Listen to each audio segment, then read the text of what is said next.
नमस्कार आदरणीय दर्शकवृन्द, ब्रह्माकुमारीज नेपालको स्वर्णिम स्टुडियोबाट म विनोद अग्रवाल यहाँहरू सबैजनालाई हार्दिक स्वागत गर्दछु।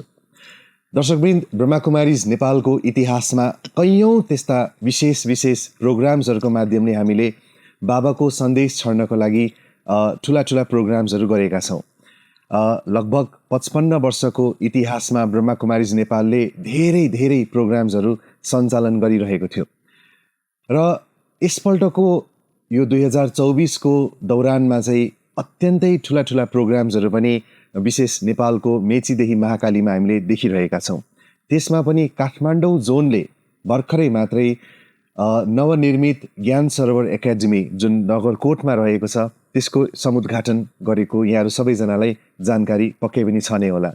र त्यसको लागि विशेष गरेर नेपालको राष्ट्रपति सम्माननीय राष्ट्रपतिज्यूले समुद्घाटन गर्नुभएको थियो भने माउन्ट आबुबाट पाल्नुहुने यस संस्थाका अन्तर्राष्ट्रिय मुख्यालय माउन्ट आबुबाट पाल्नुहुने प्रजापिता ब्रह्माकुमारी ईश्वरीय विश्वविद्यालयका कार्यकारी सचिव तथा शिक्षा प्रभागका अध्यक्ष परमादरणीय डाक्टर मृत्युञ्जय भाइ साहबको पनि यहाँ आगमन भएको थियो। यसअघि पनि उहाँ नेपाल आउनुभएको थियो। विशेष त्रिभुवन विश्वविद्यालयसँग MOU पनि साइन भएको थियो र यसपल्ट पनि विशेष शिक्षाविदहरूको लागि एउटा कार्यक्रम रहेको थियो। नगरकोटको उद्घाटन पनि थियो र अन्य विशेष प्रोग्राम्सहरू पनि आदरणीय भाइ साहबको उपस्थितिमा हामीले देखेका थियौँ। तसर्थ आजको स्टुडियोमा एकदमै यो विशेष प्रस्तुति हामीले प्रसारण गरिरहेका छौँ। हामी बिचमा आदरणीय डाक्टर मृत्युञ्जय भाइ साहब हुनुहुन्छ। थोरै म आफ्नो भाषालाई पनि हिन्दीमा मैले अगाडि बढाउन चाहे। विशेष हाम्रो भाइ साहबलाई हामी स्टुडियोमा स्वागत पनि गर्छौँ र उहाँको छोटो अनुभव पनि आज लिनेछौँ। आउनुहोस् उहाँलाई कार्यक्रममा स्वागत गरौँ। भाई साहब, आज इस स्वर्णिम स्टूडियो में आपका बहुत स्वागत है। नमस्कार। आपको बहुत बधाई हो। Thank you. आप लोगों ने कल ही इसका उद्घाटन कराया और साथ में इंटरव्यू आज कर रहे हैं। जी भाई, आप कितना फास्ट गति से सेवा करते हैं इसका दर्शाता है। मुझे आकर के इधर आज 5वां दिन है। जी भाई, 15 तारीख मैंने इधर आकर पहुंचा। बाद में आपका विविध एक्टिविटीज को मैंने अपने आंखों से देखा, मन से रियलाइज किया और आप लोगों का स्नेह, प्रेम, एक सद्भावना आदि हमने रियलाइज किया और आपके अंदर जो परमपिता परमात्मा का ज्ञान और गुण और शक्ति कूट के बाबा ने भरा हुआ आप सब में, एक आत्मा में, इसको देख कर के मुझे बहुत खुशी। वाह मेरा मीठा बाबा, प्यारा बाबा, फरिश्ता बाबा, शुक्रिया बाबा। जहाँ भी देश विदेश में जाओ बाबा के बच्चों से, बाबा से, हमारा अनादि अविनाशी भाई बहनों से मिलते हैं तो बहुत खुशी होता है। भाई साहब, आप इतने बड़े जिम्मेवारी को संभाल रहे हैं विशेष यज्ञ में। हमने देखा है माउंट आबू में भारत के राष्ट्रपति जी आते हैं, प्रधानमंत्री आते हैं, बहुत सारे गवर्नर्स आते हैं, मतलब जो कोई भी VIPs है, ऐसे अभी तो नहीं लगता कि कोई आना बाकी है। इतने बड़े प्रोग्राम्स आपको व्यक्तिगत में भी ज्ञान में लगभग 56 ईयर्स हो गया। 1968 में आप बाबा के साथ जुड़े हुए थे और उसका भी हम थोड़ा आपसे अनुभव अवश्य ही लेंगे। लेकिन हाल में जो नगरकोट में इतना बड़ा प्रोग्राम हुआ, ज्ञान सरोवर एकेडमी, जो कि भारत के बाद विश्व में पहला एक ऐसा स्थान जहाँ पर लगभग रेप्लिका चारों धाम का बना हुआ है, तो वहाँ पर जाकर के आपको फीलिंग कैसा है चारों धाम में? मुझे बहुत खुशी हुई है। हमारा माउंट आबू में हर साल अप्रैल में एक बड़ा मीटिंग होता है जी। जनरल बॉडी मीटिंग को हो, ऑल इंडिया मीटिंग को हो, वर्ल्ड वाइड हमारा भाई बहनी मीटिंग में पार्टिसिपेट करते हैं। उन दिनों में आदरणीय राज दीदी, किरण दीदी और अन्य भाई बहनें सभी मीटिंग में पार्टिसिपेट करने के लिए आए थे। मीटिंग के बाद में दीदी ने कहा हम लोग रिट्रीट सेंटर बना रहे हैं, आपको आना। मैंने लगभग ऑलमोस्ट 1 ईयर बिफोर, उस समय में मैंने बोला अभी तो बना दीजिए, जिस दिन इनाग्रेशन होगा उस टाइम में आएंगे। उन्होंने फिर भी डेट भी उसी दिन ही बताया था, 8, 9, 10 तारीख। मैंने बोला मैं नोट कर लिया, मैं आएंगे ज़रूर, क्योंकि रिट्रीट प्लेसेस तो सबसे बड़ी इम्पोर्टेंट है। हमारा सेंटर तो बहुत हो चुकी है हर देश में, जहाँ बाबा का बच्चे आए वहाँ, परंतु रिट्रीट प्लेस आज की आवश्यकता है, क्योंकि बहुत VIPs, IPs और प्रोफेशनल पीपल और वे अनेक कंपनी की VIP सभी वो डिमांड करते हैं हम लोगों को ट्रेनिंग दो, हमारे को योग सिखाओ, हमारे के लिए कई प्रकार का टेंशन फ्री से मुक्त होने के लिए आदि रिक्वेस्ट करते हैं। उसके लिए training is a very important. Academy इसके लिए आप लोगों ने मुझे बेंजी ने कहा कि कोई नहीं, कुछ जमीन दान दिया है, हम उसका निर्माण किया, आपका उद्घाटन। मैंने कहा मेरे को उद्घाटन की बजाय से कोई बड़ी दीदी को लेके जाओ। होता नहीं नहीं, बड़ी दीदी तो आएंगे परंतु आपको भी आना, ऐसा इन्होंने मुझे आग्रह किया। परंतु इससे पूर्व में मैं 3 बार इधर आया हूँ। एक तो त्रिभुवन यूनिवर्सिटी के साथ MOU करने के संदर्भ में मैं आया था। उसकी पहले भी एक बार आया था, global cooperation for better world conference, यहाँ उद्घाटन किया था। वो उन दिनों में तत्कालीन विदेश मंत्री एक बहन थी, वही भूल गए नाम बोले, वो उद्घाटन के लिए आए थे। उस टाइम में भी आया था। इससे पूर्व भी एक बार मैं आया हूँ नेपाल में। इसके लिए मुझे नेपाल में आना माना जैसे अपने घर में आना ऐसा लगता था। यहाँ का भाई बहनों में बहुत खुशी है, और कल्चर को दृष्टि से देखा जाए, भारत की कल्चर नेपाल की कल्चर मोर और लेस सिमिलर है। इसके लिए अपने भाइयों से मिलने का एक खुशी होता है, और वो खुशी शब्दों में वर्णन करना मुश्किल है। फिर भी मैंने आग किया था, और आने का 3-4 दिन तक मैंने टिकट नहीं बनाया था। कारण क्या था, मेरे इन बिटवीन एक हम लोगों ने प्रधानमंत्री भारत सरकार के श्री नरेंद्र मोदी जी को निमंत्रण दिया था छत्तीसगढ़ में आने के लिए। नवा रायपुर में हमारा एक भव्य भवन बनाया, वहाँ के भाई बहने मिल करके उन्होंने रिक्वेस्ट किया प्राइम मिनिस्टर को बुलाओ, क्योंकि राष्ट्रपति भी आए, गवर्नर आए, चीफ मिनिस्टर्स आए, सारा छत्तीसगढ़ का गवर्नमेंट टीम वो भी एक बार आए थे। हम लोगों ने मेडिटेशन रिट्रीट होस्ट किया था, स्पेशली उन्हों के लिए the entire ruling party and opposition party सब आए हुए थे, including the speaker, chief minister सभी। इन्होंने एक जगह दिया था, बड़ी जगह, बहुत सुंदर हॉल बना हुआ उधर, auditorium plus other facilities also. उसके लिए रिक्वेस्ट किया था, उन्होंने टेंटेटिव डेट दिया था 15 तारीख। मैं इसके लिए मुश्किल में बैठ गया, मैंने उधर जाऊँ इधर आऊँ, परंतु ड्रामानुसार वो प्रोग्राम थोड़ा होल्ड हो गया, क्योंकि इलेक्शन डिक्लेयर हो गया इसके बीच में। तब तो मैं निश्चिंत होकर के प्रोग्राम 15 तारीख को मैंने शेड्यूल था, वो मैंने आ गया। मुझे बहुत खुशी हुई थी, मैं आना बड़ी बात नहीं। मैंने दीदी को कहा, पहले 8, 9, 10 का कार्यक्रम था, पोस्टपोन होकर के। कारण था इन्होंने शायद राष्ट्रपति से पहले निमंत्रण देकर के इन्विटेशन दिया, उन्होंने किस कारण से, कुछ कारणों से मैं उन दिनों में नहीं रहेंगे, वो संभव नहीं है उस डेट में। इंजीनियर किरण भाई ने मुझे को फोन से बताया उसी दिन शायद नहीं आ सकते, हम लोग उद्घाटन करने।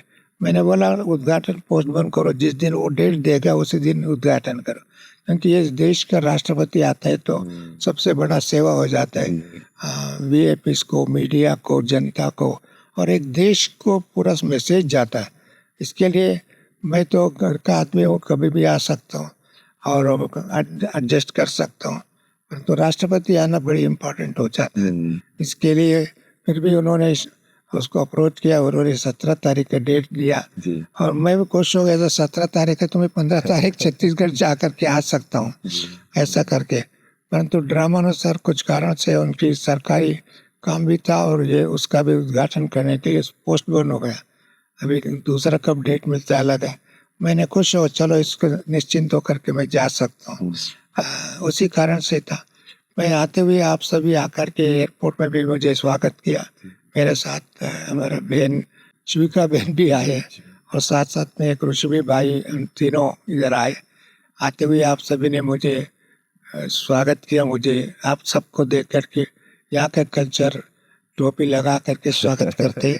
मैं भी कुछ क्षण के लिए नेपाली बन गया। कुछ क्षण के लिए मुझे इस परिवार का सदस्य, परिवार का सदस्य, परंतु उस वेशभूषा के माध्यम द्वारा जो अनुभव करते, एक अलग आनंद का अनुभव होता है। भाई साहब, आपने वो फोटो भी देखा होगा, ब्रह्मा बाबा ने भी पहना है वो। हाँ, मुझे ब्रह्मा बाबा भी, उसके पूर्व में ब्रह्मा बाबा दादा लेखराज थे, उन्होंने नेपाल के साथ उसका घनिष्ठ संबंध था, और उन्होंने काफ़ी बार इधर आते जाते रहे, क्योंकि बाबा का एक तरफ भारत के अनेक राजा महाराजाओं के साथ भी उसको कनेक्शन था। उदयपुर स्पेशली महाराज, नेपाल का भी हम लोग सुनते थे, बाबा नेपाल में गए, और भी हम लोगों ने जब नए नए ध्यान में आए थे तो मातेश्वरी जगदम्बा सरस्वती कहते हैं, और सरस्वती का अव्यक्त हुआ 1965 में। लोग कहते थे इसका जन्म नेपाल में हुआ। जी उन दिनों में हमारा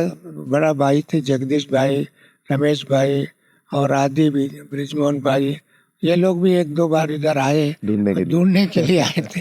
मैंने बोला उस जन्म के जन्म कैसे पहचानेंगे, जिन्हें उसका पहचान सकता है उसकी आत्मा, एक बाबा झुका हुआ समर्पित आत्मा और बाबा का राइट हैंड और प्रथम administrative head of the organization, क्योंकि बाबा ने 1937 में भी ईश्वरीय विश्वविद्यालय का स्थापन किया।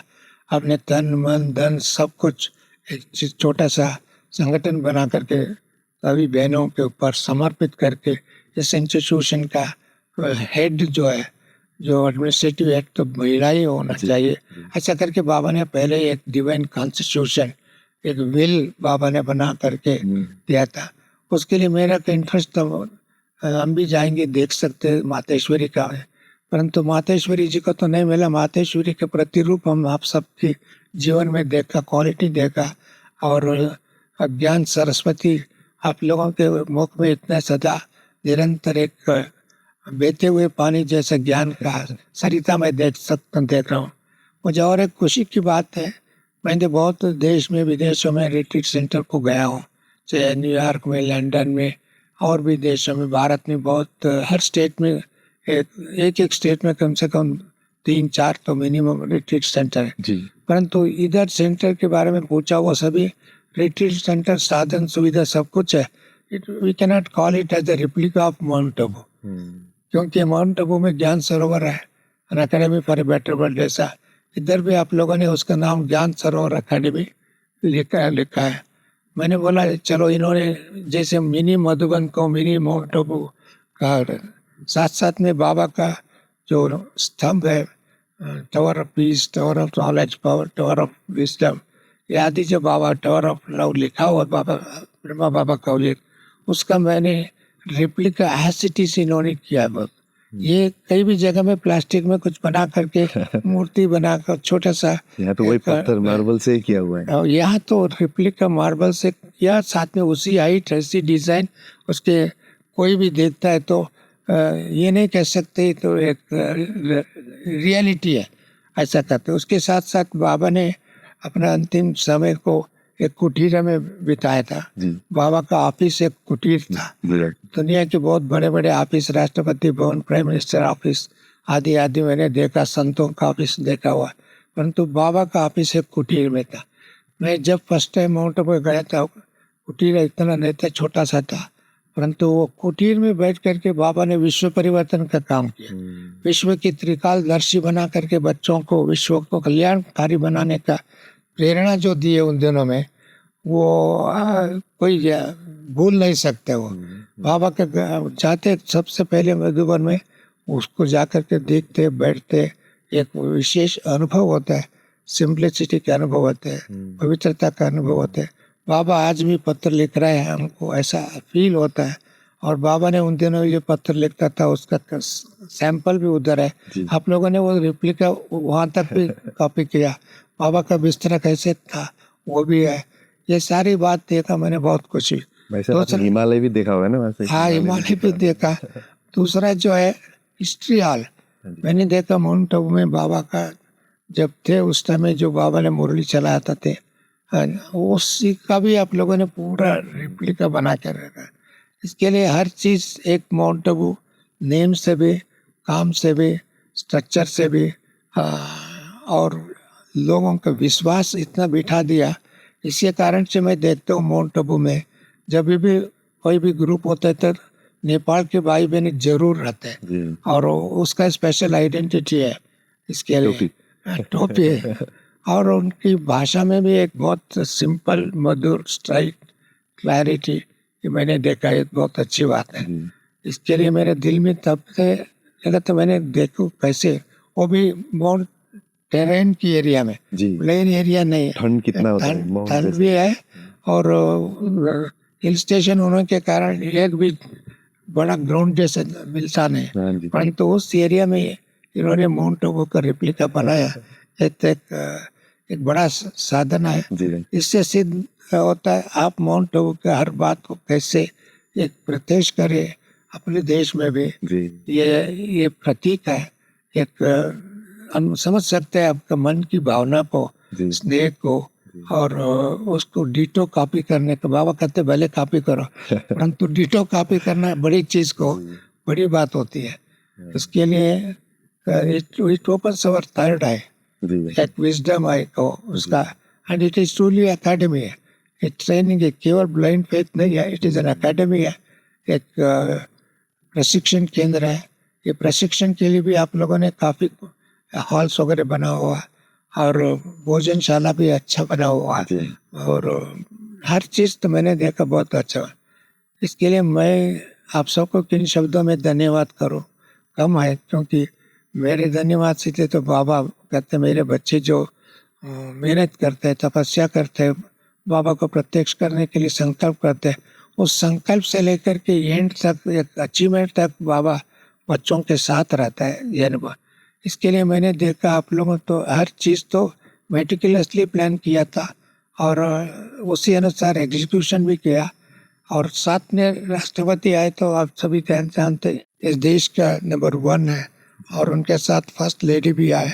उसके सिवाय इन्होंने आपकी सरकार का रिप्रेजेंटेटिव डिप्टी प्राइम मिनिस्टर भी आए। जी जी ये तो बड़ी बात होती है, बड़ी बात। डिप्टी प्राइम मिनिस्टर भी आकर के कुछ ही समय पहले माउंट आबू भी होके गए थे, 1 साल पहले ग्लोबल समिट, क्योंकि ग्लोबल समिट मैं ऑर्गेनाइज करने में निमित्त हूँ।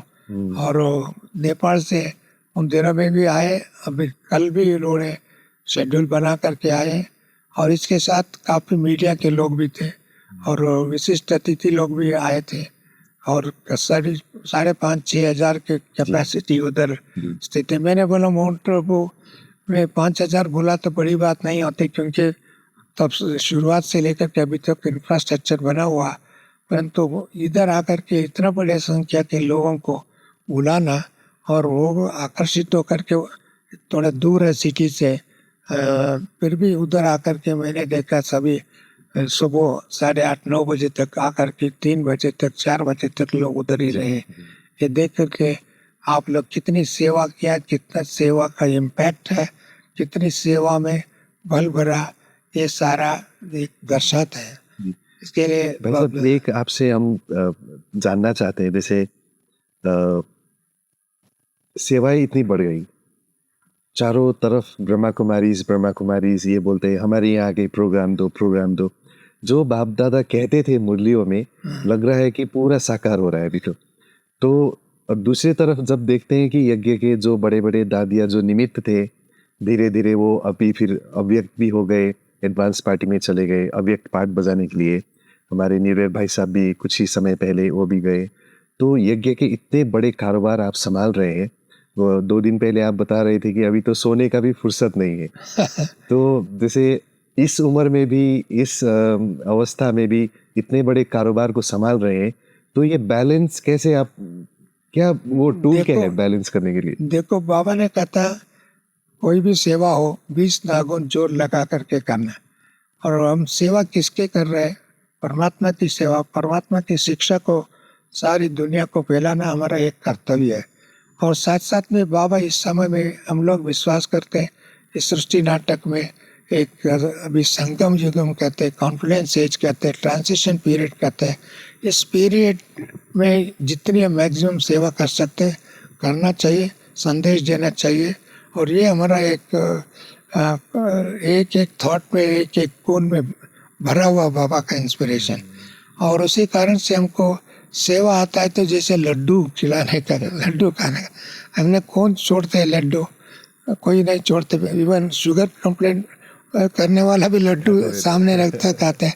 आप तो सिर्फ लड्डू नहीं किए, जिलेबी भी खिला दिया सबको। इसके लिए मेरे को जब सेवा होता है तो मेरे को नींद भी पिट जाता है, खुशी होता है। और साथ में हमारा ये कर्तव्य है, हमारा कर्तव्य कि बाबा ने कहा था बच्चे आगे चल करके हजारों सेंटर खोलेगा। मैंने जब शुरू सारी साउथ इंडिया में एक छोटा सेंटर था। बाबा उन दिनों में कहते थे हजारों सेंटर खोलेगा। बड़े बड़े नेता, अभिनेता, राजनेता, धार्मिक नेता पत्रकारिता, महामंडलेश्वर सभी। मैं इसी जीवन में मेरे आंखों के सामने, और मैं भी कुछ हद तक लिमिट तक सहयोग दे, चाहे मंडलेश्वर को राजाओं का भी फैमिली को बुलाया, रॉयल फैमिलीज को भी बुला करके, उसके सिवा अलग अलग प्रकार के कॉन्फ्रेंसेस है, चाहे जूरिस्ट कॉन्फ्रेंस है, पॉलिटिशियन कॉन्फ्रेंस है, यूथ कॉन्फ्रेंस है, एजुकेशन कॉन्फ्रेंस है, इंजीनियर साइंटिस्ट कॉन्फ्रेंस है, महिला कॉन्फ्रेंस है, ऐसे कितनी अनगिनत कॉन्फ्रेंस में भाग लिया और ऑर्गेनाइज करने में मदद किया। मुझे एक बार बड़ी दीदी प्रकाश मणि दादी थी, हम लोगों ने जयपुर में तत्कालीन गवर्नर डॉक्टर चन्ना रेड्डी जी थे, उन्होंने दादी को बुला करके सम्मान किया, सत्कार किया। एक बहुत उसके बाद में हम लोग वापस जयपुर से आने के बाद में अव्यक्त बाबा से मिले ओम शांति भवन में। दादी ने अव्यक्त बाबा को मिलने के टाइम में बाबा को दादी ने कहा कि भाई बहुत अच्छे अच्छे वीआईपी को बुलाते रहते हैं और वीआईपी से मुलाकात कराते हैं।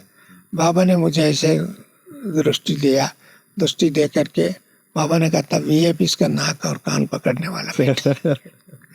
मुझे ये वरदान, सारी फॉरेनर्स वगैरह बैठे हुए थे मेरे हारमोनी हॉल में, ओम शांति भवन में, सब हंस रहे थे। मुझे भी हैरान हो गया, बाबा ने कितने बड़े वरदान दिया। अभी भी लोगों को विश्वास है ये कोई भी वीआईपी के कार्यक्रम बनाते हैं तो बढ़िया। हम तो बहुत राष्ट्रपति, भारत के राष्ट्रपति अब्दुल कलाम से लेकर यानी जेल सिंह से लेकर के, और भी अभी मैडम द्रौपदी मुर्मू, वो तो द्रौपदी मुर्मू एक बाबा का गिफ्ट है इस देश के लिए, इस भविष्य के लिए। और खुद अभ्यास की, मैं जब वो एमएलए थे तब आया, तब बाबा से मिलाया। उसके बाद में गवर्नर बने तो तभी भी बाबा से मिला है, झारखंड के गवर्नर। हम जब भी जाते थे झारखंड में, राजभवन में रुकते थे, वो भी बहुत बड़े उसको बाबा के प्रति, मुरली के प्रति, सेवा के प्रति उसको बहुत एक तमन्ना थी, इच्छा होती थी ईश्वरी सेवा करना। मुझे बहुत खुशी है, अभी भी वो धारणा करके कहा है कम से कम एक मास में 2 प्रोग्राम ब्रह्मा कुमारी इसका कर ही दे दें। जहाँ भी उन्हीं के द्वारा पूरा उद्घाटन होता है। हाँ, वैसे हम लोग कह रहे थे ये बैलेंस, जो सेवा और सो स्थिति का बैलेंस, कईयों का ये प्रश्न भी होता है। जैसे अभी लास्ट के समय में बहुत सारे नए नए बाबा के बच्चे बन रहे हैं, संदेश मिल रहा है उनको, तो उनका एक कंप्लेंट रहता है कि हमने ब्रह्मा बाबा को भी नहीं देखा, दादियों को नहीं देखा, और डायमंड हॉल में मिलन भी नहीं मनाया। अभी तो सब ऑनलाइन भी चलता है। कई लोग बहुत साल से ज्ञान में चल रहे हैं लेकिन मधुबन नहीं जा पा रहे किसी कारण से। तो ऐसे समय पर अभी ये जो लास्ट का समय में last so fast, fast so first कैसे जाए, इसका विधि क्या है? नहीं, बाबा ने ये वरदान पहले भी दिया। Last so fast, fast so first भी बाबा ने अव्यक्त बाबा से भी प्रश्न पूछा था। बच्चे जो अच्छे बच्चे जो अभी तक गुप्त है, वो बाबा को पहचान लेंगे, ज्ञान को समझ में आता है और इस काल परिवर्तन होने वाला इस बात को रियलाइज करते हैं तो ऑटोमेटिकली उनको बाबा के प्रति खींचा था। और बाबा ने कहा, बाबा तो आए ही सारी आत्माओं को एक मुक्ति और जीवन मुक्ति देने के लिए। अभी वो वरदान का साबित होना, साक्षी होना और उसका सिद्ध होना, वो समय आ चुका है ऐसा लगता है। अभी मैंने देखा हो, किसी भी वीआईपी हो, वीवीआईपी हो, वह सामान्य लोग भी हो, प्रोफेशनल पीपल हो, मीडिया हो, महिला हो, और राज्य सत्ता, धर्म सत्ता, और कोई भी ये सत्ता में उपस्थित है, वो लोगों को भी निमंत्रण देते हैं। वो तो अधिकांश लोग एक्सेप्ट कर देते हैं, नहीं तो 1-2 डेट चेंज कर देते हैं उनके कन्वीनियंस के हिसाब से। ये बाबा का वरदान मिला हुआ है। और साथ ही ब्राह्मण परिवार के जो भाई लोग नए नए बच्चे हैं, अभी तो हम तो पहले तो मुरली, एक बार बाबा से मुरली सुनते थे, और बाद में दादी प्रकाश मणि जी अन्य दादियाँ मुरली सुनाते। आजकल तो आज की आपको मोबाइल में देखिए, कम से कम आज की मुरली 4-5 लोग रिपीट किया हुआ मिलता है। परंतु आजकल लोग तो कंप्यूटर एज में, मोबाइल एज है, इस मोबाइल में माध्यम द्वारा भी रियलाइज करता है। भले बाबा को साकार में नहीं देखा, दादियों को देखा नहीं, कुछ दादियों को देखे, परंतु उनकी लक्ष्य जो है हमको आत्मा पवित्र बनना, अभी ये पवित्र बनने की समय है और इसके लिए राजयोग सीखना, तनाव मुक्त जीवन देने के लिए हम जनता की सेवा, असली सेवा करना, आत्मिक भाव की सेवा करना। शरीर का पालन पोषण सब होता है, परंतु आत्मा को शुद्धिकरण करने से हम देवता बन सकते हैं, हम फरिश्ता बन सकते हैं, हम एक बेहतर समाज निर्माण कर सकते हैं। अभी जितने भी पोल्यूशन है, चाहे मेंटल पोल्यूशन से लेकर के एनवायरमेंटल पोल्यूशन, इन सब को हम दूर कर सकते हैं ज्ञान की बल से, योग की बल से, पवित्रता के बल से, प्रेम की, वो संकल्प दिखाई देते हैं। मैंने देखा इसके लिए अभी का यूथ विशेष करके they got very tremendous faith in Baba at that time. परिवर्तन उनके सामने दिखता है। इसी कारण से वो लोग तो दौड़ने का, उड़ने का नहीं, दौड़ते हैं, उड़ते, चलते नहीं, पाँव में चलना नहीं उनको। तो बाबा पहले बच्चे, क्योंकि बाबा तो चलने वाला बाबा नहीं थे, उड़ाने वाला बाबा है। बाबा क्योंकि वो अवतरित होता है, वो आज उड़ के आता है ना फरिश्ता। इसके लिए बाबा बच्चों में भी वो उमंग उत्साह तो भरा हुआ है, उसके कारण वो रिजल्ट भी इतना अच्छा है। अभी दुनिया आश्चर्य लगता है, लोगों को इतना धन कहाँ से आता है, इतना जन कैसे संगठित करते हैं। जहाँ बाबा है, जहाँ परमात्मा है, परमात्मा का विजन है, परमात्मा ने पहले ही बच्चों को वरदान दिया, जब जब धर्मग्लानि होता है मैं खुद आकर के इन सबको पावन बना करके वापस ले जाएंगे, प्लस एक नया दुनिया बनाएंगे। मुझे याद है हमारा जगदीश जी, जो हमारा पूर्वज, बहुत बड़े अच्छे अच्छे किताब लिखा। उन्होंने, हम लोग कॉलेज में पढ़ते थे उस समय, इसकी किताब भी मैं पढ़ता था, और उन्होंने बोले new knowledge for a new world. घिसी पिटी नॉलेज नहीं है, और शास्त्र में लिखा हुआ और वही रिपीटेशन होता है, वो भी नहीं है। न्यू है, टोटली न्यू है। एक इंसान को आँख खोलने के नॉलेज है, तीसरा नेत्र खोलने की नॉलेज, और साथ साथ में ये नॉलेज मिलते ही जीवन एक एक्सपीरियंस करते हैं हमारा आदि अनादि गुणों का।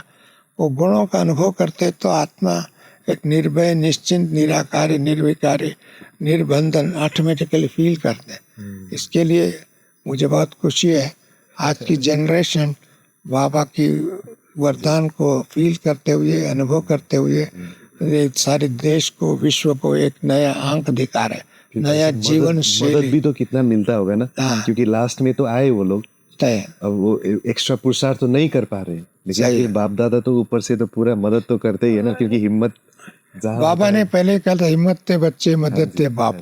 अभी हम जो भी देख रहे भाई बहने जो निमित्त है, परंतु दूसरों को आप समान बना करके, बाप समान बनाने का, उनको भी अपने इस सृष्टि में, नाटक में देवता बनने का, फरिश्ता बनने का अधिकार, हक है। It is God bestowed inheritance कहो, वरदान कहो, और एक बाबा ने वरदान दिया हुआ, उस वरदान का अनुभव करते हैं।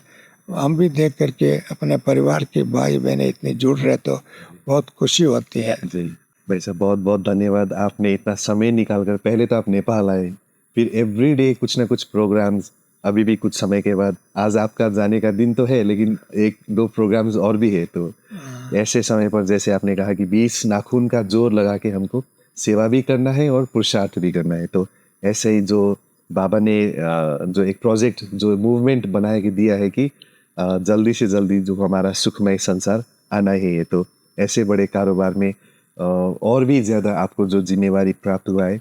अवश्य ही हम लोग सुनते भी है कि मधुबन में जो कोई भी प्रोग्राम्स होता है भाई साहब के माध्यम से, तो नहीं, मैं तो होता है, परंतु मेरे को उसमें घमंड नहीं, अभिमान नहीं है। ये गॉडली वर्क है, परंतु बाबा ने जो कहा था वरदान, वो वरदान फील करता हूँ मैं, कभी हिम्मत से आता नहीं। और बाबा कहते हिम्मत थे बच्चे, मदद थे बाबा। मैंने बाबा का मदद भी फील करता हूँ, साथ साथ में हमारे परिवार के भाई बहनों भी सहयोग देते। माउंट आबू में कोई भी कार्य करना है तो भले हम निमित्त हैं, तो अपना भाई बहने पूरा सहयोग देते हैं, क्योंकि टीम वर्क है, सर्व के सहयोग से सुखमय संसार, वो बात को साकार करते हैं अपने। इसके लिए that credit goes to our dadis, our elder brothers, and अभी जो निमित्त बने हुए सेवा में, वो लोग भी पूरा सहयोग देते हैं। सहयोग से योग है, योग से सिद्धि है, सिद्धि से समृद्धि है और संतुष्ट है, खुशी है। आपको भी बहुत बहुत बहुत थ्याङ्क यू भाइ साहब। बधाई, नमस्ते। हम सभी दर्शकों को यही कहे, बाबा ने कहा मन मना भाव और मध्याजी भाव उसका अनुभव करते करें। बाबा ने लास्ट में वरदान निराकारी निरंकारी निर्विकारी भाव का वरदान दिया। वो वरदानों का अनुभव करते हुए इस धरती को भी स्वर्ग बनाने का कार्य में लगे रहेंगे तो जल्दी से जल्दी बाबा का जो विजन है उसको साकार कर सकते हैं। इसके लिए आप सबको दर्शकों को भी बहुत बहुत धन्यवाद, बधाई। ओम शान्ति, नमस्ते। आदरणीय दर्शकवृन्द, भर्खरै हामीले आदरणीय डाक्टर मृत्युञ्जय भाइ साहबको सुन्दर नेपालको अनुभव सुनेका छौँ र यस्तो एउटा ठुलो संस्थाको जिम्मेवारी सम्हाल्दै पनि यो उमेरमा पनि 20 नाखुनको जोर अर्थात् 20 नङ्ग्राको जोर लगाएर हामीले सेवा गर्नुपर्छ। किनकि जुन भगवान्ले एउटा यो सोच बनाउनु भएको छ कि कलियुगलाई रूपान्तरण गरेर सत्युगको जहाँ चाहिँ स्वर्णिम संसार हुन्छ, सर्व सुखमय अवस्थामा जीवन व्यतीत गर्छन्, यस्तो संसार बनाउनको लागि हड्डी हड्डी उहाँले चाहिँ सेवा गरेर हामीलाई एउटा प्रेरणाको स्रोत पनि हामीलाई बनाउनु भएको छ।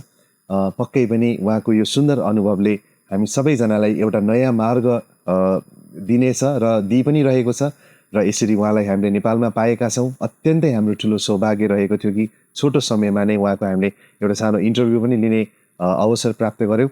यहाँहरूलाई धेरै धेरै धन्यवाद छ। फेरि भेटौँला। नमस्कार।